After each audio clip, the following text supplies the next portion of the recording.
चलो, तो 2 मिनट अपन चर्चा कर लेते हैं, है ना। जो पिछला टेस्ट हुआ था, अभी मैं कॉपी भी दिखा रहा हूँ, और क्या था, क्या अच्छा था, क्या बुरा था। पहली बात यह है कि पिछली बार भी मैंने समझाया था, सभी को समझाया था कि यहाँ पर क्लास में बैठने के पहले आपको ये पता होना चाहिए कि मेरी पिछली कॉपी कैसी थी और आगे की कॉपी कैसी होगी। तो भी क्लियर बोल रहा हूँ मैं। आवाज़ नहीं आ रही क्या? पंखा बंद करना तो बोल देना, पंखा बंद करना। ऑफिस से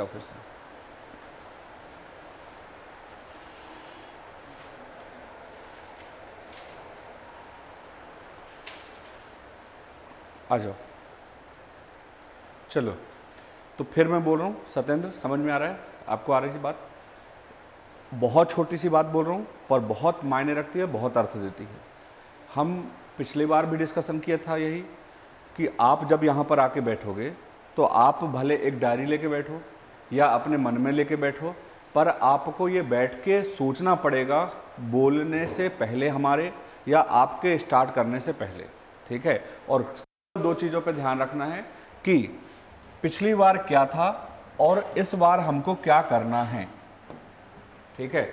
देखो, पूरा का पूरा सिस्टम हमारे दिमाग से चलता है, हमारी साइकोलॉजी से चलता है, और पता है कि जैसा हम साइकोलॉजी बनाते हैं, जिसके प्रति जैसा मन होता है वैसे ही पूरी बॉडी रिएक्ट करना चालू कर देती है, ठीक है। और वैसे ही अचेतन मन में काम होते हैं, ठीक है। बाबा रामदेव का देखा है ना, कई बार बताया कि बस बोलते हैं यहाँ पे करो, वहाँ पे करो, दर्द जा रहा है, दर्द जा रहा है। अगर दर्द जा रहा है तो बोलने की क्या ज़रूरत है? साइकोलॉजिकल ऑरा क्यों तैयार कर रहे हैं? क्योंकि ये ऑरा भी हमारे दिमाग को गाइड करता है, ठीक है। तो आपको, भले मैं बोल रहा हूँ तो आपको छोटी सी बात लगे, पर ये डेली रूटीन पर लाना है, ठीक है। देखो, हम 36 टेस्ट ले रहे हैं टेस्ट सीरीज में, ठीक है। 30-35 टेस्ट तो कम से कम हो ही रहे हैं, ठीक है। हर कोई 30-35 टेस्ट में बैठोगे। अगर हर टेस्ट के पहले केवल इतना सोच लिया जाए कि इस टेस्ट में मैं कम से कम 1-2 सुधार जरूर करूँगा पिछले की अपेक्षा, तो क्या 30-35 स्टेप आगे नहीं बढ़ पाएंगे हम? बढ़ पाएंगे ना। और अगर हम सोचें ही ना तो बढ़ेंगे कैसे? अच्छा, बताओ कि रोज प्रैक्टिस कर रहे हो, ठीक है। आपकी जो राइटिंग है, बहुत लोगों की राइटिंग बहुत गंदी है, बहुत। सत्येंद्र तेरी राइटिंग बहुत अच्छी नहीं है, सॉरी टू से, पर तुम्हें भी पता है, ठीक है। आपकी राइटिंग फिर भी ठीक है। एक और है जिसकी राइटिंग, लिखा बहुत अच्छा है पर राइटिंग अच्छी नहीं है, ठीक है। तो कितने सालों से लिख रहे हो सत्येंद्र? कितने साल हो गए पढ़ते हुए? पढ़ाई तो 18 साल हो गए होंगे, 20 साल हो गए ना।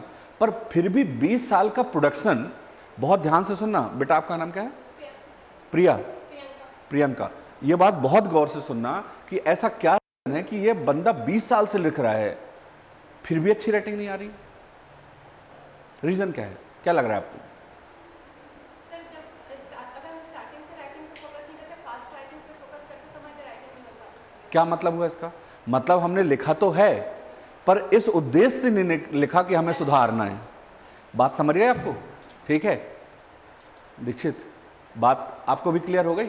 तो ये तो कंफर्म है ना, ये प्रैक्टिकल मतलब प्रूव करता है ना कि हमने लिखा है और पिछले 20 साल से लिख रहे हैं। और कितने दिन लिखा? बहुत दिन लिखे, पर हमने ये टारगेट लेके नहीं चला कि हमें सुधार करना है, ठीक है। तो इसलिए लिखा जरूर, पर जैसे बिगड़े अल्फाबेट पहले थे वैसे ही बिगड़े हुए आज भी है। जैसे अस्पष्ट राइटिंग पहले थी, आज भी वैसे ही है। क्लियर है? वो कर लूंगा मैं, है ना। तो इसका मतलब समझ में आ रहा है कि मतलब ये है कि गलत तरीकों की प्रैक्टिस से सुधार होना कोई कंपलसरी नहीं है, वो गलत की ही प्रैक्टिस चलती रहेगी। आपकी अगर स्पेलिंग गलत है और अगर आप उस पर गोला लगा के सुधारोगे नहीं, तो छोटी की मात्रा बड़ी और बड़ी की मात्रा छोटी अगले 50 साल तक लिख सकते हो, ठीक है। और वो बदलेगा कैसे? प्रैक्टिस से तो नहीं बदलेगा। आज छोटी मात्रा लिखे हो तो छोटी लिखोगे, बड़ी लिख रहे हो तो बड़ी लिखोगे। उसको एनालिसिस करना पड़ेगा, आपको सुधार करना पड़ेगा और ध्यान में रखना पड़ेगा, ठीक है। पहले मास्टर होते थे तो डंडे उठा के मारते थे, ठीक है। एग्जैक्टली वही मैं बोल रहा हूँ कि 20 साल से जब हमारी पूंछ टेढ़ी है, अब अचानक कैसे सीधी हो जाएगी? नहीं हो जाएगा ना, एग्जैक्टली तो सुधारना पड़ेगा। मेरा सत्येंद्र सिर्फ यही मतलब है, कहने का मतलब यही है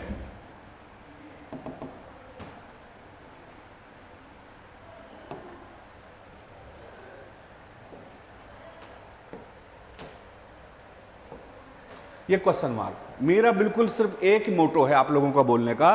क्वेश्चन मार्क का मतलब, क्वेश्चन मार्क का मतलब यह है कि जब आप यहां पर आके बैठोगे, टेस्ट पेपर में पहले स्टार्ट करोगे, तो उसके पहले आपके दिमाग में एक क्वेश्चन मार्क जरूर आना चाहिए, ठीक है। और क्वेश्चन मार्क क्या होगा कि आज मैं यहां क्यों हूं, आज मैं यहां पर क्यों बैठा हूं, और आने का उद्देश्य क्या है।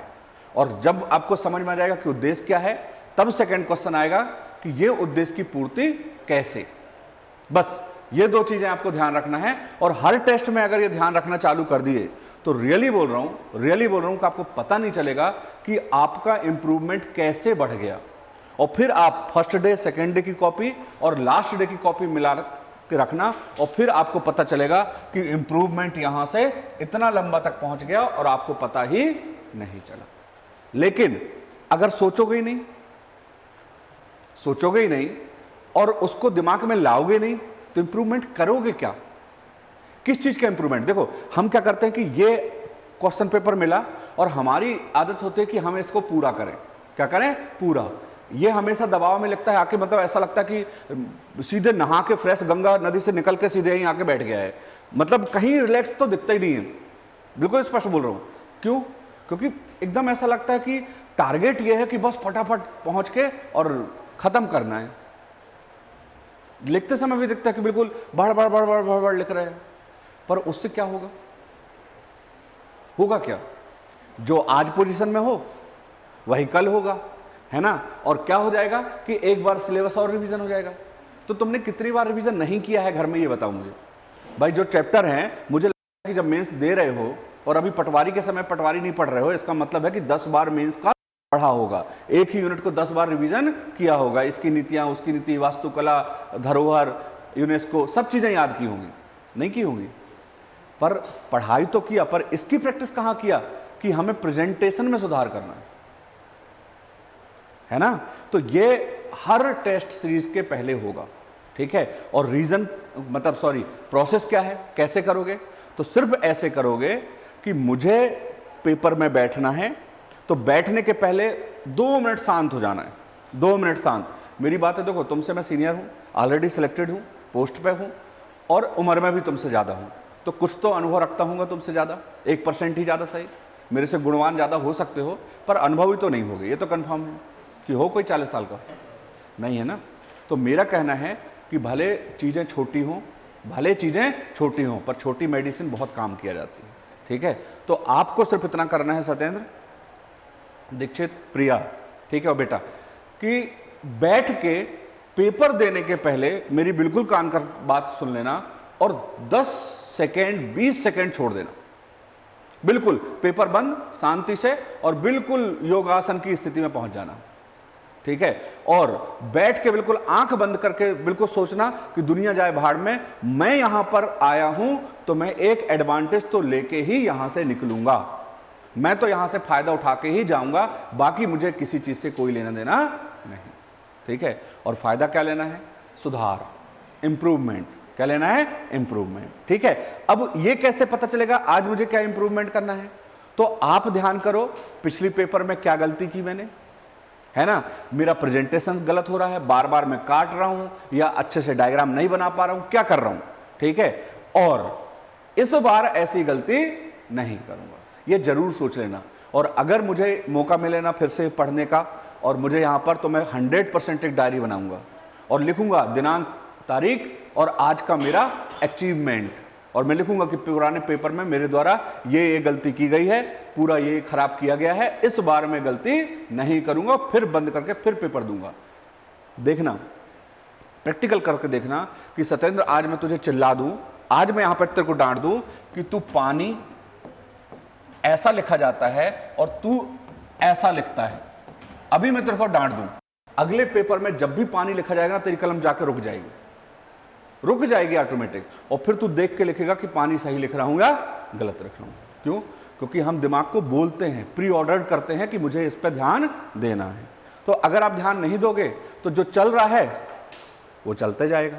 ना आपके यहाँ पर आने का कोई सेंस है और ना मेरा यहाँ पर तुम्हें टेस्ट ऑर्गेनाइज करने का कोई सेंस है। ठीक है, तो हम यहाँ पर किस लिए आए हैं? केवल इम्प्रूवमेंट के लिए, केवल इम्प्रूवमेंट। ना हम यहाँ कोचिंग कर रहे हैं, ना ट्यूशन पढ़ रहे हैं, ये आपका घर का काम है। तो जो आप तैयारी कर रहे हो उसमें 1%, 2%, 3% इंप्रूवमेंट हो जाए तो आपके टारगेट भी पूरे, हमारे टारगेट भी पूरे। ठीक है, अब इंप्रूवमेंट कैसे होंगे? तो कैसे होंगे? वो धीरे धीरे होंगे। ठीक है, पर धीरे धीरे भी किस में? ब्लैंक में तो नहीं होंगे, दिमाग में कुछ तो होना चाहिए कि इंप्रूवमेंट किस में करना है। ठीक है, तो वो अपन हर पेपर के बाद जो एनालिसिस करते हैं तो उसमें आप अपने को रख के देखो कि मेरा पेपर में मैंने क्या गलत किया है और मैं इसको कैसे सुधार सकता हूं। ठीक है, और किसी एक चीज को पकड़ के एक पेपर में एक इंप्रूवमेंट करूं। दुनिया भर का लेक्चर सुन लोगे ना और उसके बाद सब पूरा इंप्रूवमेंट करने की कोशिश करोगे, कुछ नहीं हाथ लगेगा, कुछ नहीं हाथ लगेगा। ठीक है, सब में से एक पेपर एक इंप्रूवमेंट, एक पेपर एक इंप्रूवमेंट, बस इसको पकड़ लो। धीरे धीरे पता नहीं चलेगा कब आगे बढ़ जाओगे। ठीक है, रेस देखे हो ना, अपन ग्राउंड में जाते हैं, फिजिकल करते हैं, रनिंग करते हैं, तो रनिंग करवाने वाला ऐसा नहीं होता कि यहां से स्टार्ट किया और ये 400 मीटर का राउंड है तो पहले दिन ही बोले कि लगाओ 8 राउंड और 10 राउंड लगा लोगे, दूसरे दिन से ग्राउंड जाने के लायक नहीं रह जाओगे। ठीक है, इंप्रूवमेंट कैसे करते हैं कि हम यहां से स्टार्ट कर रहे हैं और यहां पर खत्म करते हैं, तो अगला टारगेट हमारा केवल इतना होता है, फिर अगला टारगेट हमारा इतना होता है, इतना इतना, और धीरे धीरे करके हमारे स्टेमिना बढ़ते जाते हैं। तो एक साथ तो होती नहीं ये चीजें। क्लियर है? तो थोड़ी सा मैं आपको बता रहा हूं कि कहां पे अपन गलती कर रहे हैं।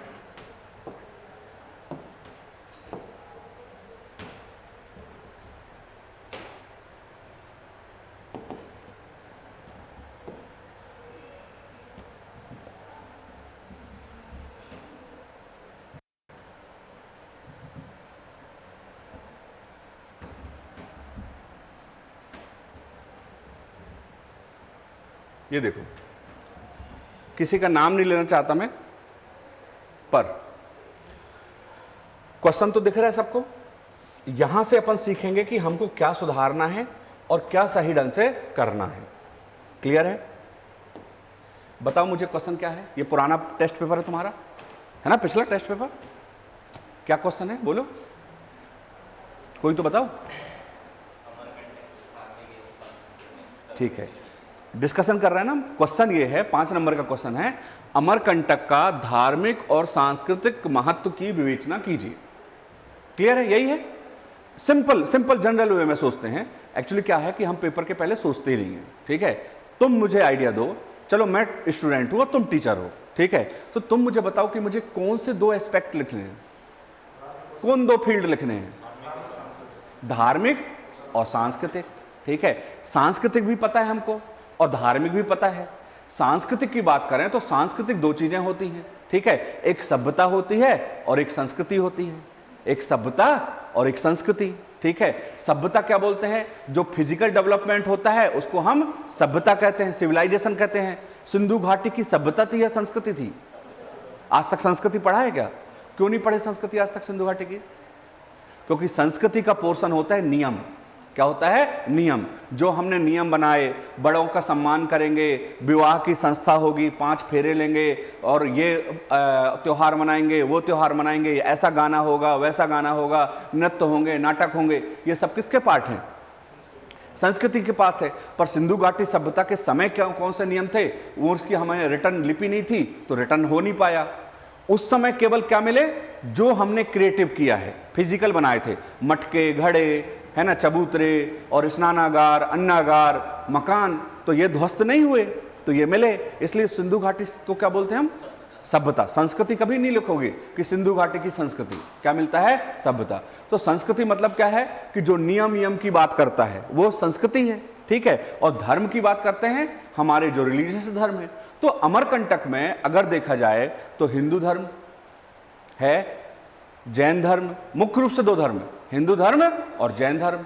इन दोनों धर्मों का क्या वहां पर है? तो धार्मिक हिसाब से अगर हिंदू धर्म की बात किया जाए तो नर्मदा नदी, सोन नदी, माई की मढ़िया, है ना, जितने भी जानते हो।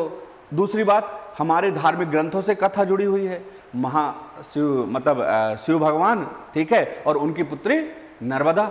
ये तो धार्मिक रूप से जुड़ा हुआ है। और जैन तीर्थ में जाए तो टाटा बिरला के मंदिर बने हुए हैं, वहां पर विशाल मंदिर बनाया जा रहा है। ठीक है, तो ये चीजों को अपन पार्टों में बांट सकते हैं, धार्मिक, ठीक है, और धार्मिक के साथ में, क्योंकि वहां पर जैन धर्म हिंदू धर्म आके मिलते हैं, वहां पर समागम होता है, नियम की बात करते हैं, ठीक है, और हमारे धर्मों में समन्वय की बात होती है। मतलब ये सब चीजें क्या हैं, सामाजिक महत्व और धार्मिक महत्व। लेकिन हम सीधे सीधे उठा के लाइन से मंदिरों के नाम लिख दें तो क्या वो सामाजिक और धार्मिक महत्व होगा? नहीं होगा। अगर हम केवल पर्यटन में लिख दें कि वहां पर पर्यटन होता है, हर साल इतनी आय होती है, उतनी आय होता है, तो क्या हो जाएगा? आर्थिक महत्व। क्या हो जाएगा? आर्थिक महत्व। क्लियर हो रहा है? समझ में आ रहा है? तो मेरे हिसाब से ये क्वेश्चनों को पहले आप समझो और फिर आप लिखो। लिखोगे 100% उसमें मंदिरों के नाम आएंगे, वहां पर जो पर्यटन है वो भी आएगा, ठीक है, सोनमुड़ा, माई की मढ़िया, ये सब आएगा, पर लिखने का वे बदल जाएगा, लिखने का वे बदल जाएगा। क्लियर है? ठीक है, तो प्लीज थोड़ी इसको समझ लो। अगर मैं लिखना चाहूं तो मैं यहां पर सीधा सीधा पहला मैं लिखूं धार्मिक महत्व। क्या लिखूं? धार्मिक महत्व। और दूसरा ब्लॉक में लिखूं सांस्कृतिक महत्व, और यहां पर पूरा 4 से 5 लाइन धार्मिक महत्व की बातें लिख दूं। रेवा नदी, मैकाल पर्वत, है ना, शिव भगवान और हमारी नर्मदा नदी, इनका धार्मिक महत्व, उद्गम, ये सब लिख दूं। और सांस्कृतिक में फिर लिखूं कि जैन धर्म और हिंदू धर्म सबका मिलन, समन्वय, सब लोग एक साथ मिलकर त्योहार मनाते हैं, ये सब चीजें क्या हैं, वहां पर सांस्कृतिक महत्व का है। सांस्कृतिक धरोहर भी है हमारी बहुत सारी, और आप लोग पढ़े हो तो आप लोग ज्यादा जानते होंगे। ठीक है, मैं तो केवल आपका इंप्रूवमेंट करने के लिए यहां पर बैठा हूं, है ना, कि मुझे बताना है कि तुम्हारा प्रेजेंटेशन का तरीका कैसा होना चाहिए। बाकी याद करना, कंटेंट रखना, वो तुम्हारा काम है। क्लियर हुआ? तो ये मुझे उतना अच्छा नहीं लगा, इस पे अपन को सुधार करना है। क्लियर है? ऐसा चक्र बनाना, तुम सुदर्शन चक्र हर जगह नहीं बना सकते भाई, कि एक चक्र बना दिए। चक्र बनाने से नंबर नहीं मिलते हैं, ठीक है, चक्र बनाने का भी सही समय ढूंढना पड़ेगा, सही स्थान ढूंढना पड़ेगा। जब पूछा जाएगा और उसमें चक्र बनाने की जरूरत हो तब बनाओगे, तब उसका महत्व निकलेगा, हर जगह उसका महत्व नहीं निकलेगा। ठीक है, आगे चलूं।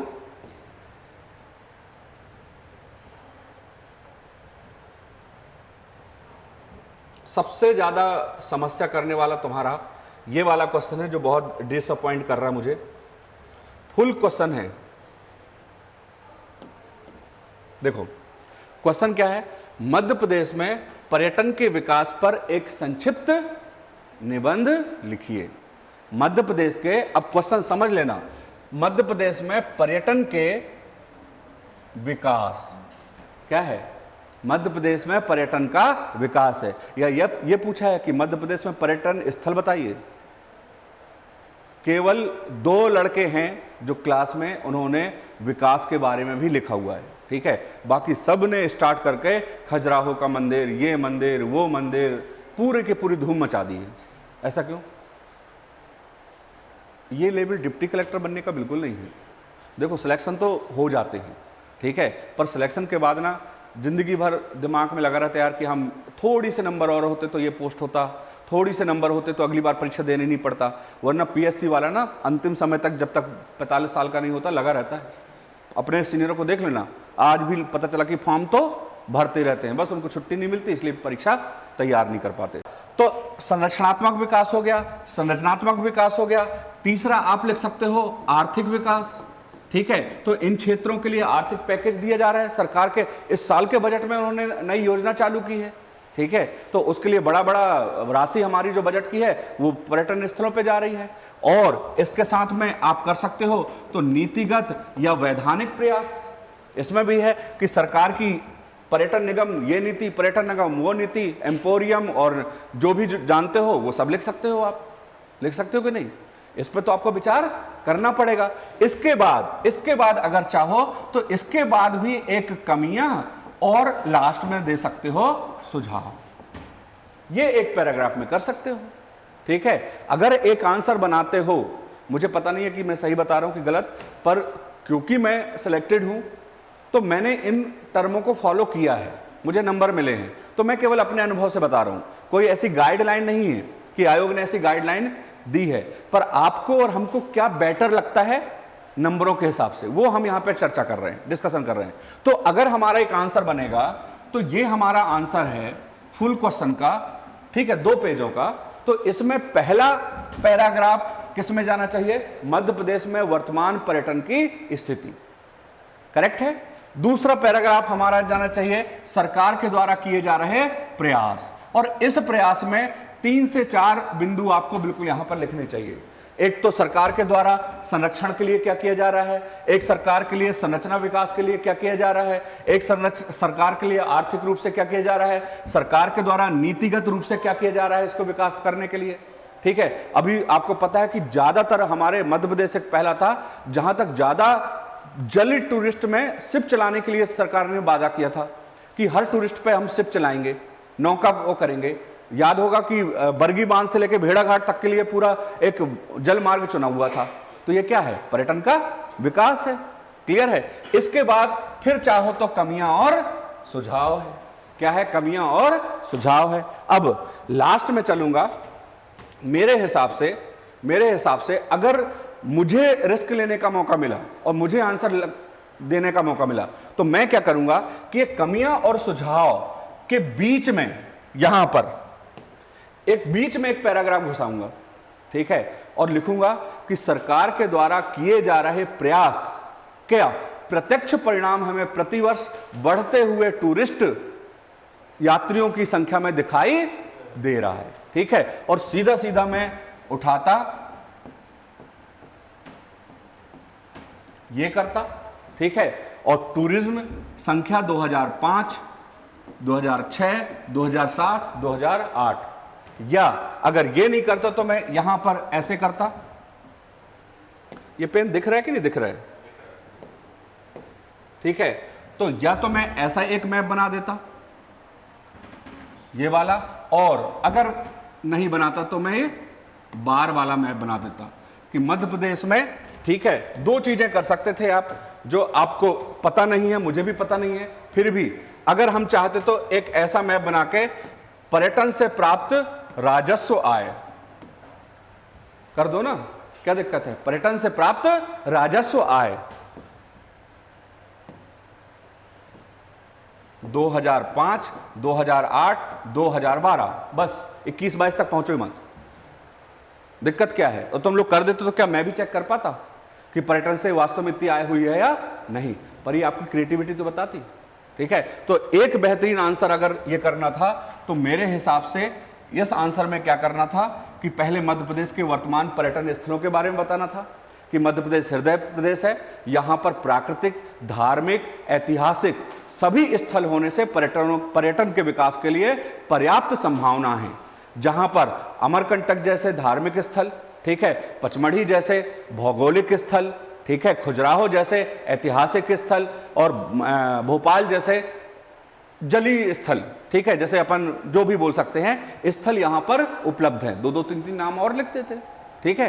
फिर हम बताते कि क्या प्रयास किए जाते हैं, तब हम यहां पर पूरा का पूरा सरकारी प्रयास बताते हैं कि सरकार के द्वारा संरचनात्मक, संरक्षणात्मक, आर्थिक और नीतिगत प्रयास किए जा रहे हैं, ठीक है। और फिर हम लिखते हैं यहां पर परिणाम, क्या है? परिणाम। और फिर हम लिखते हैं कि राजस्व आय में कैसे वृद्धि हो रही है, और हम यहां पर एक छोटा सा बनाते हैं पैराग्राफ, ठीक है। और लास्ट में फिर हम लिखते हैं इसके बावजूद मध्य प्रदेश में अभी संरचनात्मक और विकास होने की संभावना है, ठीक है। मध्य प्रदेश में लोगों को चेतना और जागरूक करने की वो है ना, मध्य प्रदेश में फ्रेंडली माहौल बनाने की आवश्यकता है, जो आपको छोटी छोटी चीजें समझ में आ रही हैं। और अगर ये कमियों को धीरे धीरे पूरा किया जाए तो मध्य प्रदेश पर्यटन के रूप में विश्व में अपनी छवि बनाने में सक्षम हो सकता है।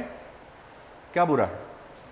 ठीक है, बस हमने उठाया और पूरे पर्यटन स्थल उठा के टीप दिए, ठीक है। तो इससे हमको यहाँ पे बदलाव लाना है, अगले को ध्यान रखना, पेपरों में लाना है। मुझे ऐसा लगता है कि तुम लोग रूपरेखा नहीं बनाते हो, क्वेश्चन उठाए और पढ़ दिए, उससे क्या होगा? उससे कुछ नहीं होने वाला। अगर 10 सेकंड रुक जाओ ना और एक संरचना बनाओ तो मैं आपको गारंटी दे सकता हूं कि मैं तो बहुत कम चीजें बता पा रहा हूं, तुम तो और अच्छी क्रिएटिविटी कर सकते हो, ठीक है। तो थोड़ी सा अपने आप को समय दो। हाँ बेटा, रूपरेखा सिंपल, कुछ मत करना, कुछ मत करना, कहीं से रूपरेखा नहीं निकलेगी। क्वेश्चन को पढ़ना, थोड़ी दिमाग लगाना, हाथ लगाना कि कैसे कर सकता हूं, ऐसे कर सकता हूं, ऐसे कर सकता हूं। कोशिश तो करो एक बार, बेटर रूपरेखा खुद निकल आएगी तुमसे। ठीक है, 100% गारंटी दे रहा हूं कि आप खुद कर पाओगे। ठीक है, पर क्या है, हम कभी इसका स्टेप लेते ही नहीं है, इनिशिएट करते नहीं है। कभी सच में बैठ के पेपर के पहले, क्वेश्चन के पहले सोचा है कि इसकी कैसे रूपरेखा बताऊं? नहीं बना ना, तो सोचो। हम वहां पर क्या करो कि एक छोटा सा पेज ड्रा कर लो।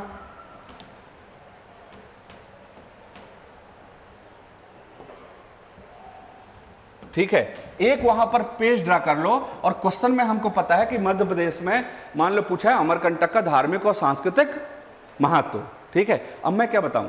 ठीक है, तो अब मेरे को मेरा पूरा पेज में है, तो सबसे पहले बताऊंगा अमरकंटक की स्थिति।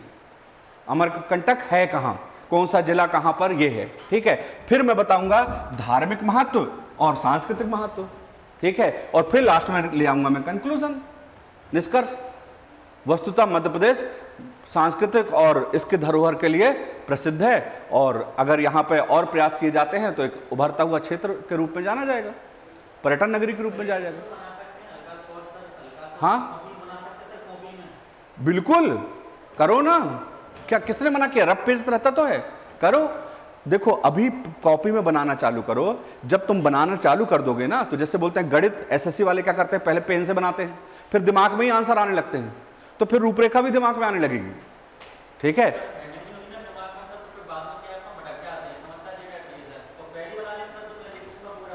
बनाओ। क्यों हो तुम यहां पर? क्यों भैया, 6 महीने बाद तुम्हारा पेपर है, आज से क्यों कर रहे हो तुम? काय की जगह रफ में लास्ट पेज में बना लो भैया, क्वेश्चन पेपर अलग से आता है, क्वेश्चन पेपर में बना लो। ठीक है, रबड़ रख लो, पेंसिल रख लो, उससे बना लो। दैट मीन्स क्या? दैट मीन्स क्या कि हम ब्लाइंडली उठाते हैं और जो मन में आता है चले जाते हैं। पर भाई साहब, कंपटीशन एग्जाम है, हमें एक दूसरे से आगे बढ़ना है। 2-2 नंबरों से पता है कितना अंतर आ जाता है। मैं आपको बताता हूं, थोड़ी सा आप इसको समझो। मध्य प्रदेश पीएससी में एक पोस्ट होती है सीटीओ, होती है, एक पोस्ट होती है एसीटीओ। ठीक है, और एक पोस्ट होती है सीटीआई। एक ही डिपार्टमेंट की पोस्ट है, commercial tax officer, assistant commercial tax officer और कॉमर्शियल टैक्स इंस्पेक्टर, सीटीआई जो बोलते हैं। सीटीआई से एसीटीओ प्रमोट होने में कम से कम 10 साल लग जाते हैं, प्रमोशन होने में कम से कम 10 साल। 10 साल के पहले तो प्रमोशन ही नहीं हो रहा है, और सुप्रीम कोर्ट में लगा है, तो हमारे यहां तो प्रमोशन ही नहीं है। ठीक है, और एसीटीओ से कम यहां पर 15 साल। कुल कितने साल हो गए? 25 साल। कितने साल? 25 साल। और मैं शर्त लगा के बोल रहा हूं, केवल 6 से 7 नंबर बढ़ा लो तो डायरेक्ट सीटीआई की जगह तुम क्या बन जाओगे? सीटीओ। तो ये 6-7 नंबर 25 साल के बराबर होते हैं, इस बात को समझो। ठीक है, और फिर मैं बोल रहा हूं लास्ट बार, आज तुम्हारे पास मोबाइल नहीं है ना, तो तुम्हें मोबाइल की कीमत है। जिस दिन मोबाइल हो जाएगा ना, तो तुम्हारी डिमांड एंड्रॉयड की होगी, और जिस दिन एंड्रॉयड हो जाएगा ना, तो तुम्हें गोल्डन चाहिए होगा, और जिस दिन गोल्डन मिल जाएगा ना, तो प्लेटिनियम चाहिए होगा। तो आज तुम हर स्थिति में तैयार हो, लेकिन जिस दिन सिलेक्ट हो जाओगे और एक छोटी पोस्ट मिल जाएगी ना, तो हर दिन वहां पर मीटिंगों में, कामों में बैठोगे और अपने आप को कुढ़ोगे कि काश 2 नंबर और ले आया होता। ठीक है, तो ये चीजें मैं आपको प्रैक्टिकली बता रहा हूं, इस बात को ध्यान रखना। क्लियर है? तो बिना सुधार के कोई अर्थ नहीं। आगे बढ़ें, समझ में आ रही है मेरी बात?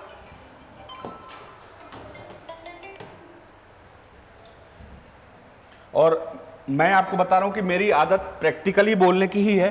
मैं एकदम रट के या कोई ऐसा आपको बहुत सारे, आज तक मैंने कभी इंप्रूवमेंट में ये नहीं बताया कि आपको ये लिखना है, क्योंकि वो कर ही नहीं सकते आप तो वही लिखोगे ना जो आपने याद किया है, और मैं वो लिखूंगा जो मैं याद किया हूं। हाँ, हम प्रेजेंटेशन में सुधार कर सकते हैं, रूपरेखा में सुधार कर सकते हैं। ठीक है, तो वो मैं बता रहा हूं आपको।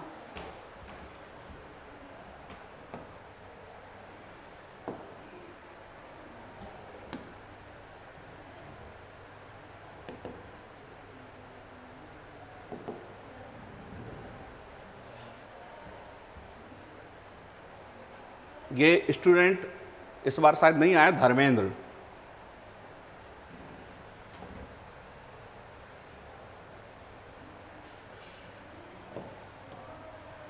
यहां क्वेश्चन देखो, क्वेश्चन क्या लिखा है, देवी अहिल्याबाई पर एक संक्षिप्त नोट लिखें। देवी अहिल्याबाई पर एक संक्षिप्त नोट लिखें, ठीक है। तो देवी अहिल्याबाई पर सबका पैटर्न एक सा ही होगा, सब जो लिखेंगे। मुझे पता है कि सबसे पहले क्या लिखना पड़ेगा, उनका परिचय, संक्षिप्त परिचय। भाई फुल है तो इतना तो लिखोगे कि देवी अहिल्याबाई कौन थी, कहाँ की थी, कहाँ के कौन से शासक की थी, ठीक है, ये तो लिखोगे। राजधानी क्या थी, एरिया क्या था, ये लिखोगे। इसके बाद ठीक है, क्वेश्चन पूछा है संक्षिप्त नोट लिखें, मतलब आपके ऊपर डिपेंड है आप क्या लिखना चाहते हो, है ना। तो उनका सामाजिक योगदान, ठीक है, उनका धार्मिक योगदान, उनका आर्थिक योगदान, उनके योगदान के बारे में लिखोगे, कमियां तो लिखोगे नहीं उनकी, ठीक है। और उनके प्रशासनिक योगदान, प्रशासन में उन्होंने धर्म को महत्व दिया अच्छी बातों के लिए, है ना, कहाँ कहाँ कुएं बनवाए, कहाँ कहाँ वृक्ष लगवाए, कितना क्या करवाया, ये सब लिखोगे, ठीक है। अब इसको देखो, क्वेश्चन ऐसा ही है और सब लिखेंगे, इसमें कहीं कोई अलग से चेंज होने की जरूरत नहीं है। पर क्वेश्चन में क्या लिख रहा है, राजधानी परिवर्तन, क्या लिख रहा है, राजधानी परिवर्तन। तो क्या इस पर विचार करने की जरूरत है? राजधानी परिवर्तन तो एक वर्क है, एक वर्क है। पर अगर मैं बात करता हूं, आप थोड़ी बात को मेरी समझना, मैं बात करता हूं कि चलो मिश्रा जी के ऊपर टिप्पणी करिए, मिश्रा सर के ऊपर टिप्पणी करो। दो प्रकार की टिप्पणी हो सकती है। मिश्रा जी सुबह उठते हैं, फिर नहाते हैं, फिर ब्रश करते हैं, रोज नाश्ता करते हैं, कोचिंग चलाते हैं, हमें समझाते हैं, या नौकरी करते हैं, यही सब बोलोगे। या दूसरा ये है कि मिश्रा जी एमएससी 90% से किया, मिश्रा जी पीएससी में सिलेक्ट हुए, मिश्रा जी एक महान व्यक्ति थे, मिश्रा जी ने लोगों की इतनी मदद की, क्या बोलोगे तुम? और क्या बेटर है बताओ? सेकंड वाला ना, कि जो नॉर्मल चीजें हैं वो बोलेंगे हम, सभी करते हैं। भाई किसी के उल्लेख करना है तो एक कॉमन सेंस होता है कि उसके अचीवमेंटों का उल्लेख करो, उसके कुछ महान कामों का करो, या अगर उसने कुछ गलत भी किया है तो फिर वो इतना उल्लेखनीय हो काम करने के लिए। बहुत सारे मुस्लिम राजा थे, कट्टरपंथी थे, जो हमारे यहाँ पे मूर्ति भंजक के रूप में आए, ठीक है, मूर्तियां तोड़े, तो उनकी बुराई के रूप में करेंगे, हूणों के आक्रमण को बुराई के रूप में करेंगे, ठीक है, क्योंकि उनकी बुराई थी। लेकिन अगर किसी नॉर्मल हमारे यहाँ के सम्मानी राजा, सम्मानी राजवंश के बारे में करेंगे ना, तो उनकी अचीवमेंट के बारे में ही करेंगे, ठीक है। और अगर कुछ नहीं बनता है तो पहले उसके मूल्यांकन वाले टॉपिक पहले कर लो, और लास्ट में इसके अलावा राजधानी परिवर्तन, इसके अलावा ये किया गया, ताजुल मस्जिद की स्थापना की गई, यहाँ पे बावड़ी बनवाई गई, यहाँ पे सड़क बनवाए गए, उसको छोटे में करो। पर आप क्वेश्चन के स्टार्टिंग में ही हाईलाइट कर रहे हो राजधानी परिवर्तन। ये देखो, उद्योग धंधों की स्थापना, क्या मतलब होता है इसका? उन्होंने दुकान खोली थी किसी चीज की, उन्होंने उद्योग धंधों के विकास में योगदान दिया था। उद्योग धंधों की स्थापना का क्या मतलब है, कि कोई फैक्ट्री खोला है क्या? तो ये चीजों को ना थोड़ी सा मैच्योरिटी लेवल पे लिखो, ठीक है। इसको अंडर डालो ना, आर्थिक विकास या आर्थिक कल्याण के कार्य, ठीक है, सामाजिक कल्याण के लिए कार्य, लोक कल्याणकार के लिए योगदान, ठीक है, उस साइड हेडिंग करो और उसको फिर प्रेजेंट करो, ठीक है। तो ऐसे हल्की चीजें हमको उचित नहीं लग रही हैं, और मेरे को लगता है कि अपने लेवल पे ये नहीं होनी चाहिए, इस पे ऊपर उभरना है इनसे, और ऐसे से ज्यादा अच्छे आंसर लिखने हैं अपन को। क्लियर हुआ, समझ में आ रहा है?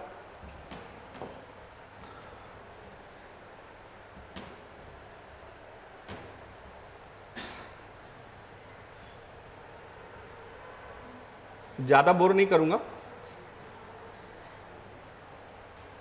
पर मैं केवल वही बात बोलूंगा जो संभव है सुधार के लिए, और जो मुझे लग रही है यहां पे सही नहीं है, ठीक है। क्वेश्चन 90% लोग यहां पर परेशान हुए हैं, मध्य प्रदेश में वास्तुकला के विकास पर टिप्पणी करिए। और तू ये अपना मैप ना पहले सोच लिया करो भाई, जो भी है कहां पर बनाना है फिर बनाओ। मध्य प्रदेश के वास्तुकला के विकास पर टिप्पणी करिए। तो वास्तुकला, स्थापत्य कला, वास्तुकला, स्थापत्य कला, ये केवल मंदिरों की लिस्ट पूछा है क्या, पर्यटन की लिस्ट पूछा है क्या? ठीक है, तो अगर हमको वास्तुकला के या स्थापत्य कला के विकास की बात कर रहा है, तो पहले हमको तो यह बताना पड़ेगा कि मध्य प्रदेश में कौन कौन सी शैलियां हैं। या मध्य प्रदेश में स्थापत्य के कौन कौन से नमूने चल रहे हैं। ठीक है, तो हमारे यहाँ क्या, जहां भी देखो तो कितने प्रकार की शैलियां हैं, 2 या 3? 3। मध्य प्रदेश में तो 2 हैं शायद। कौन कौन सी?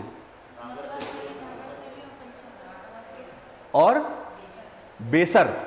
ठीक है, तो नागर शैली और द्राविड़ शैली, द्राविड़ बेसर शैली। ठीक है ना, तो तुम जानते हो, तुम लोग पढ़े हो। ठीक है, तो मुझे नागर शैली और बेसर शैली, मैं 2 शैली बताऊंगा। ठीक है, फिर इसके बाद मैं स्टार्ट करूंगा पहला नागर शैली, और पहले नागर शैली की विशेषता बताऊंगा, और विशेषता बताने के बाद फिर मैं उदाहरण लिखूंगा। अमरकंटक का मंदिर, ताजुल मस्जिद, और यहाँ का मंदिर, वहां का ये, फिर बताऊंगा। वास्तुकला के बारे में पूछा है, मंदिरों के बारे में नहीं पूछा है, तो पहले मैं वास्तुकला के बारे में बताऊंगा, वास्तुकला की विशेषता के बारे में बताऊंगा, फिर मैं उसको उदाहरण बताऊंगा। ऐसा तो नहीं बोलूंगा ना। अगर पूछा जाए कि तुम्हारे यहाँ कलाकृति कितनी अच्छी है, तो मैं बोलूंगा कि वहां मंदिर चल जाओ, दिखाओ। पहले भाई कला का उल्लेख तो करना पड़ेगा कि यहाँ पे सूक्ष्म कला चलती है, यहाँ पर ये कला चलती है, इस कला में नीचे का ग्राउंड ज्यादा होता है, ऊपर गुंबद सक्रिय होती है, ये तो बताना पड़ेगा ना। ठीक है, तो पहले मैं एक शैली बताऊंगा, फिर दूसरी शैली बताऊंगा, और फिर उसके उदाहरण बताऊंगा। ठीक है, तो ये बिल्कुल नहीं है कि यहां पर मुझे समझ में नहीं आ रहा है, ग्वालियर कर दिया, इंदौर कर दिया, खजुराहो कर दिया, ये क्या साइंस है, गुर्जरी कर दिया। ये थोड़ी ना पूछा है कि वास्तुकला के क्षेत्र बताइए, कहां कहां वास्तुकला है। तो वास्तुकला तो सब जगह है भाई, हमारे नॉर्मल मकान भी बन रहे हैं तो किसी न किसी वास्तुकला के आधार पर बन रहे होंगे। ठीक है, तो इसको थोड़ी सा करेक्ट करना है। ठीक है, हाँ बिल्कुल 100% ऐसा भी कर सकते हो, पर ये सबसे टफ एरिया हो जाएगा, ये सबसे टफ एरिया हो जाएगा। जब आप कंपैरेटिवली बता पाओ तो बिल्कुल अपन बोल सकते हैं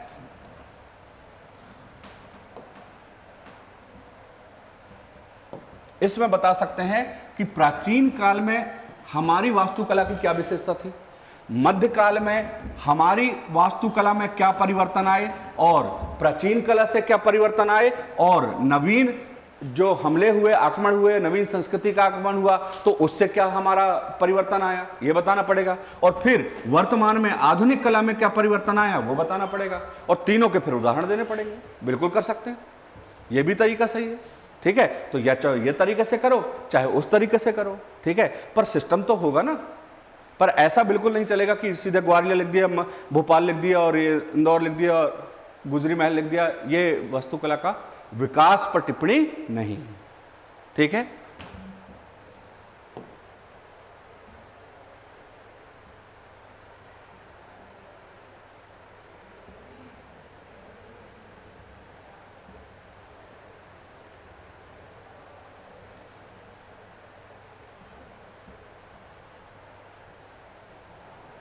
क्वेश्चन दिख रहा है। क्वेश्चन में है भोपाल रियासतों में बेगमों की शासन की विवेचना कीजिए। बेगमों की शासन की विवेचना कीजिए, ये तो दुनिया का सबसे सरल क्वेश्चन है। सीधे सीधे बेगमों का नाम लिखो एक के बाद एक, और उन्होंने क्या काम किया है वो करो। पर मैंने ये क्वेश्चन को इसलिए लिया है कि जो ये डायग्राम बनाया गया है, ये डायग्राम, ये हमारे यहाँ का इंदौर का बहुत गंदा ट्रेंड चल रहा है कि हर चीज के लिए क्या डायग्राम बनाना जरूरी है। ठीक है, दूसरी बात, डायग्राम में कैसा किया गया है, ऐसा किया गया है। ठीक है, तो ये कौन सा सीक्वेंस बता रहा है आपको, ये कोई सीक्वेंस नहीं बता रहा है। अगर आप चरणबद्ध बता रहे हो, चरणबद्ध किसी का शासन बता रहे हो, तो आप अगर चाहो तो ऐसे बताओ, पहली बेगम, उसके बाद दूसरी बेगम, उसके बाद जो तीसरी बेगम हो तो तीसरी बेगम, और चौथी बेगम हो। अब यहां पर क्या हो रहा है, देखो, कै खुसरो बेगम, सबसे पहले ऊपर में क्या लिखा है, कै खुसरो बेगम, जबकि जहां तक मेरा नॉलेज है तो कै खुसरो बेगम तो लास्ट थी, है ना, ये तो बाद में आई थी ना, तो ये तो फिर उल्टा हो जाएगा, है ना। तो इसको या तो फिर सीक्वेंस से बनाओ, डालो, ये डालो फिर, क्योंकि यहां तो कंफ्यूजन पैदा होगा ना। दूसरा हम यहां पर जब क्वेश्चन पूछ रहा है कि भोपाल रियासतों में बेगमों की शासन की बात करो, तो केवल एमपी का मैप बना के भोपाल बनाने का कोई उचित नहीं लग रहा है, बिल्कुल नहीं लग रहा है। अगर पूछता कि मध्य प्रदेश में होलकर वंश की स्थापना की बात करो, मध्य प्रदेश में चंदेल वंश का शासन बताओ, ठीक है, मध्य प्रदेश में ऐसा कोई वंश करता तो मुझे लगता है कि फिर हम उसके एरिया को बता सकते थे कि ये बुंदेली शासक हैं, तो ये बुंदेल वंश है ना, जहां पर राजवंश की बात करते हैं। जब हमें उनके बेगमों के नाम बताने हैं तो वो एक छोटा सा भोपाल बताना उतना उपयुक्त नहीं है, मुझे ये नहीं लग रहा है, ठीक है, समझ में आ रहा है। अगर पूछता चंदेल शासक, ठीक है, और उनका एरिया, चलो जैसे बोलता है कि परमार वंश के बारे में बताइए, ठीक है, तो हम परमार वंश के पूरे राजा बताते और फिर यहां से हम ये पूरा धारा और उज्जैनी नगरी और ये हम बताते कि यहां से यहां से यहां से यहां तक उसका एरिया था, ठीक है। अब वो बेगमों के नाम से ही पूछा जाता तो सीधे सीधे बेगम बताओ, इतना उसमें फैलाने की आवश्यकता नहीं है, क्योंकि बोर तो नहीं हो रहे, बोलो हो भी रहे तो क्या करेंगे, भाग तो पाएंगे नहीं, अभी फंस गए हैं, है ना। लास्ट क्वेश्चन है, क्वेश्चन में क्या है, मध्य प्रदेश के झंडा सत्याग्रह आंदोलन पर प्रकाश डालिए, ठीक है। ये धर्मेंद्र ने लिखा हुआ है, बेहतरीन लिखा हुआ है, हर चीज लिखी हुई है, एक एक व्यक्ति का नाम तक लिखा हुआ है कि दमोह के प्रेम जैन, है ना, इसने झंडा चढ़ाया था, फिर कमिश्नर ने, डिप्टी कमिश्नर ने उसको उतार कर पैरों तले कुचला, बताया ना। पर फिर भी आपको क्या लग रहा है, ये एक निबंध टाइप का नहीं दिख रहा है, दिख रहा है ना, वही मैं बोल रहा हूं कि अगर थोड़ी सा दिमाग लगाना है, थोड़ी सा वो करना है, तो एक क्वेश्चन को पढ़ो और एक स्ट्रक्चर बना लो। सबसे पहले पहला झंडा आंदोलन का कारण, क्या हो जाएगा, झंडा आंदोलन का कारण। फिर दूसरा आ जाएगा झंडा आंदोलन का विस्तार, ठीक है, और अगर नहीं करना चाहे तो झंडा आंदोलन का प्रारंभ, ये भी कर सकते हो कि झंडा आंदोलन मध्य प्रदेश में ऐसी घटना से, हाँ, प्रक्रिया नहीं, प्रक्रिया इसकी नहीं होती है, आंदोलन की प्रक्रिया कैसे होगी, ठीक है। तो कारण और उसके बाद प्रारंभ, प्रारंभ के बाद फिर आप उसका लिखो विस्तार, ठीक है, विस्तार के बाद उसको लिखो समाप्ति, या अगर कुचला गया है तो उसको समाप्त किया गया है, या उसके ऊपर आरोप लगाए गए हैं, जो भी कुछ आपको लगता है वो करो उसको, है ना, क्लियर है। और अगर नहीं समझ में आ रहा है तो बस इतना लास्ट में लिख दो परिणाम, क्या लिख दो, परिणाम। भाई बहुत बड़ा परिणाम निकला, झंडा का महत्व तो कहां से पता चला हमको, झंडा आंदोलन से। तो भारत को एकता के सूत्र बांधने में झंडा का बहुत बड़ा काम था, और पूरा नागपुर, पूरा महाराष्ट्र, फिर हर जगह झंडा आंदोलन, पूरे भारत में झंडा आंदोलन चला है, ठीक है। तो इसने पूरे झंडा का, हमारे गर्व का प्रतीक और महिमा का प्रतीक के रूप में झंडा आंदोलन महत्वपूर्ण आंदोलन है, क्या नहीं कर सकते हम, ठीक है। कारण हम बता देंगे कि असहयोग आंदोलन की तैयारियां चल रही थी, और असहयोग आंदोलन की तैयारियों को जायजा लेने के लिए जबलपुर में नेता आ रहे थे, ठीक है, और फिर उस घटना ऐसा हुआ, है ना, डिप्टी कमिश्नर ने उतार दिया, ये किया गया। फिर हम बात करेंगे कि यहाँ से झंडा का आंदोलन का, झंडा का महत्व दिखाने के लिए नागपुर में अधिवेशन बुलाया गया, नागपुर में फिर हमारे किसके अध्यक्षता में निकला था, राइटर हैं, रैली निकाली गई थी झंडा आंदोलन की, माखनलाल चतुर्वेदी, माखनलाल चतुर्वेदी, ठीक है। तो माखनलाल जी को उसमें निकाला गया, है ना, सरोजिनी नायडू आ गई थी, सरदार वल्लभ भाई पटेल आ गए थे, सब आ गए थे, उसका पूरा नागपुर में, महाराष्ट्र में बहुत जगह चलाया गया। विस्तार लिखो, थोड़ी सा बढ़ाओ उसको, और लास्ट में उसका परिणाम लिख के खत्म करो, ठीक है।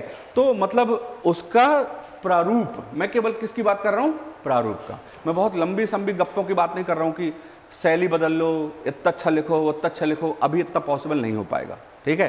तो पहले प्रारूप बताओ, फिर उसके बाद धीरे धीरे अपनी शैली भी सुधार करो, ठीक है। तो आज का समझ में आया सब लोगों को, क्लियर है। तो हर टेस्ट के बाद जाके घर में थोड़ी सा बैठ के एनालिसिस करना कि मेरी कॉपी में क्या कमी थी और मुझे आगे क्या करना है, ठीक है। और टेस्ट देने के पहले, सच बोल रहा हूं, बैठना और पहले ये सोचना कि आज के टेस्ट में मुझे क्या सुधार करना, ठीक है। अगर इतना कर लोगे तो स्वतः धीरे धीरे ऑटोमेटिक सुधार होना शुरू हो जाएगा, चलेगा। चलो धन्यवाद।